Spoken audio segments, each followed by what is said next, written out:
Are you sabotaging your child's respect for you without even realizing it? There's a very good chance that you are if you're making one of these 3 common mistakes when it comes to being consistent in your parenting. In this video, I'm going to break down exactly what those mistakes are, and then I'm going to show you how to fix them so your child can start learning to respect your requests and your boundaries. Being consistent is a key component of a balanced parenting approach that emphasizes strong bonds and better behavior. And consistency can really quickly teach your child which behaviors are okay and which are not. But most parents have never been trained on how and when to focus on consistency, and often they resort to yelling and punishments to feel respected. Let's run through 3 common inconsistency mistakes to avoid for kids of all ages. Mistake number 1, and this is a big one: sometimes responding to your child in a loving and supportive manner, and other times completely losing your cool with them.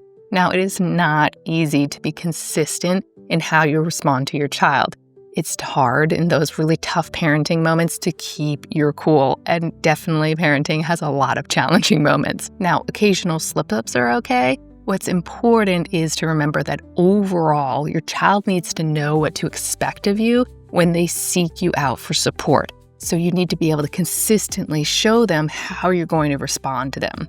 Now, research on attachment parenting tells us that consistency is really key to developing a strong attachment bond between the primary caregiver and the child. Typically, it's a parent. Now, if your child does not form a strong attachment bond in their early youth, then this can have a lasting negative impact on their ability to form healthy, trusting relationships as adults. So what's the fix for this mistake? Learn coping skills. If you're making this inconsistency mistake, commit to striving for more steady reactions to your child, regardless of what surprising or upsetting information or behavior they presented you with. You can do this by learning coping skills to help you manage the daily stressors of parenting, because the struggle is real. Now, I have a number of other videos on this topic that you can check out next. And in the meantime, let's move on to mistake number 2. Mistake number 2 is misrepresenting time to your child. So this is a subtle concept, and it shows up in 3 main ways in parenting. The first is saying, "I'll be there in just a second," and actually showing up 10 minutes later, or completely getting sidetracked and forgetting altogether that you were supposed to go check in on your child or see what they had done and wanted to show you.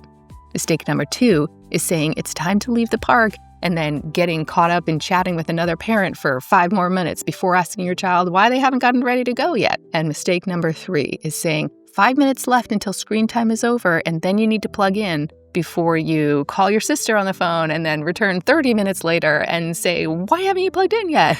Hey, amazing parents, you probably know these guys, right? Well, creators around the world are teaming up this month with Mr. Beast and Mark Rober to support Team Water.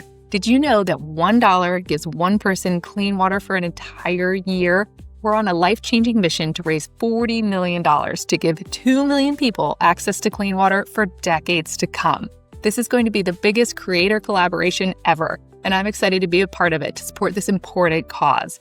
I know that I take clean water for granted every day, but for millions of people, it's a necessity that's not currently available to them. Let's make that change together. Just click on the link below to donate to Team Water today. Now, the problem with misrepresenting time in these 3 common ways is that each time this happens, your child loses just a little bit of confidence that you mean what you say. And when this happens over and over again, they start to lose respect for you, and your words and rules start to matter less and less. So what's the fix to this second mistake? Consistently use time to your advantage. If you don't mean it, don't say it. So if you say something, whether it's "I'll be there in 1 minute," or "We're leaving in 5 minutes," or "Time to put your iPad away," be sure that you mean it. Set a timer for yourself if you have to.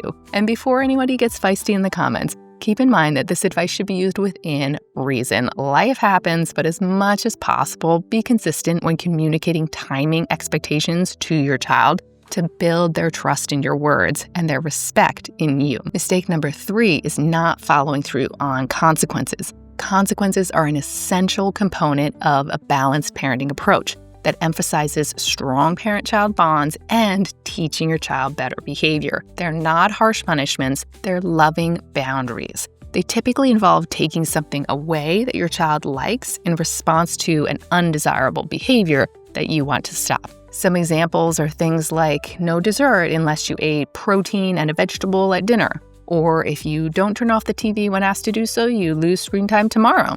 Or maybe you take away allowance when your child doesn't do their chores. As an important aside here, please note that using positive reinforcement, which is when you add things that your child does like, such as praise or special outings or treats, should be a priority in your parenting. But consequences that involve taking something away can definitely have their role as well. Now, here's the consistency mistake.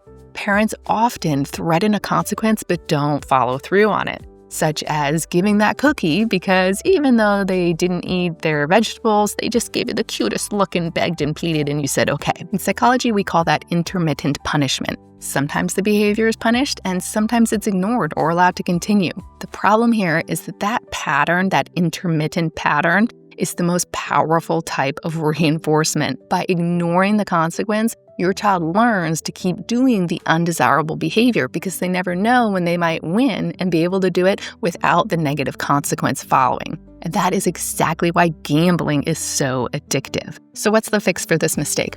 Always follow through on consequences. So here's the problem though. Parents don't always feel comfortable following through on consequences because they might worry that they didn't make the outcome clear ahead of time, or they might fear upsetting their child, or they realize that the consequence wasn't fair and really even possible. So sometimes they take the quick win and just give in. I used to feel that way too, and that's why I developed my patented 3-2 thank you strategy. It's a tried and true system for effectively using consequences in a way that teaches your child an important lesson while building their respect for you, and it does so in a way that strengthens your parent-child bond. It's a staple in my private parent coaching program, and I'll share it with you in this next video. Keep up the good work on your amazing parenting journey.